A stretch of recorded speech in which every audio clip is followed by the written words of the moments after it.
ترکی کے صدر نے اسرائیل کو عالمی عدالت انصاف میں لے جانے کا اعلان کر دیا۔ صدر ایردوان کا کہنا ہے کہ غزہ میں اسرائیل کے جنگی جرائم کو بے نقاب کریں گے۔ امریکہ نے غزہ پر اسرائیلی جارحیت کی حمایت کرتے ہوئے جنگ بندی کے مطالبے کو رد کر دیا۔ امریکی وزیر خارجہ اینٹونی بلنکن کا کہنا ہے کہ جنگ بندی سے حماس کو دوبارہ منظم ہونے کا موقع ملے گا۔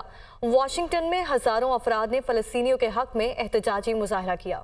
غزہ میں اسرائیلی جارحیت رکوانے کی عالمی برادری کی کوششیں جاری۔ عمان میں عرب ممالک کے وزراء خارجہ کی گول میز کانفرنس، امریکی وزیر خارجہ کی بھی شرکت۔ امریکہ نے ایک بار پھر غزہ پر اسرائیلی جارحیت کی حمایت کرتے ہوئے جنگ بندی کے مطالبے کو رد کر دیا۔ بلنکن نے عرب وزراء خارجہ کے ہمراہ پریس کانفرنس کرتے ہوئے کہا، ابھی جنگ بندی کرنے سے حماس کو دوبارہ منظم ہونے اور حملے کرنے کا موقع مل جائے گا۔ اسرائیل کو اپنے شہریوں کی حفاظت کے تمام اقدامات کرنے چاہیے۔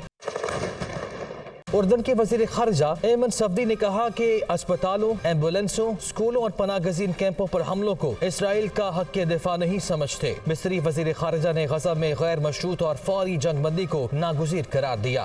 امریکی صدر کا کہنا ہے کہ اسرائیل اور حماس کے درمیان جنگ میں انسانی ہمدردی کی بنیاد پر وقفہ حاصل کرنے کے معاملات پر پیش رفت ہوئی ہے۔ ترکی کے صدر نے اسرائیل کو عالمی عدالت انصاف میں لے جانے کا اعلان کر دیا۔ صدر ایردوان نے میڈیا سے گفتگو میں کہا کہ اسرائیل غزہ میں فلسطینیوں کو تباہ کر رہا ہے، نیتنیاہو سے کوئی بات نہیں ہو سکتی، جنگی جرائم کو بین الاقوامی جرائم کی عدالت میں لے کر جائیں گے۔ ایران کے سپریم لیڈر آیت اللہ خامنائی سے حماس کے سربراہ اسماعیل ہانیہ نے ملاقات کی۔ غزہ کی تازہ صورتحال اور حماس کی جنگی تیاریوں پر تبادلہ خیال کیا گیا۔ ایرانی سپریم لیڈر نے مکمل تعاون کی یقین دہانی کرا دی۔ حماس کی جانب سے اسرائیلی جارحیت کے خلاف بھرپور مزاحمت۔ القسام بریگیڈ کے ہاتھوں اسرائیلی ٹینکوں کی تباہی کی ایک اور ویڈیو جاری۔ القسام بریگیڈ کا الشتی کیمپ کے قریب مزید اسرائیلی ٹینکوں کو تباہ کرنے کا بھی دعویٰ۔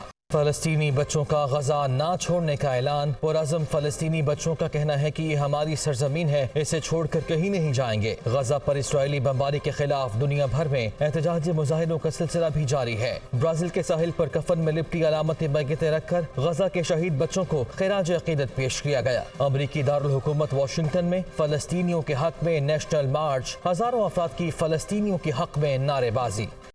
دوسری جانب اسرائیل کے نہتے فلسطینیوں پر بربریت کا سلسلہ جاری۔ غزہ میں المغازی پناہ گزین کیمپ پر فضائی حملہ، مزید 30 فلسطینی شہید۔ بمباری سے جبالیہ کیمپ کو پانی فراہم کرنے والی سب سے بڑی پائپ لائن بھی تباہ۔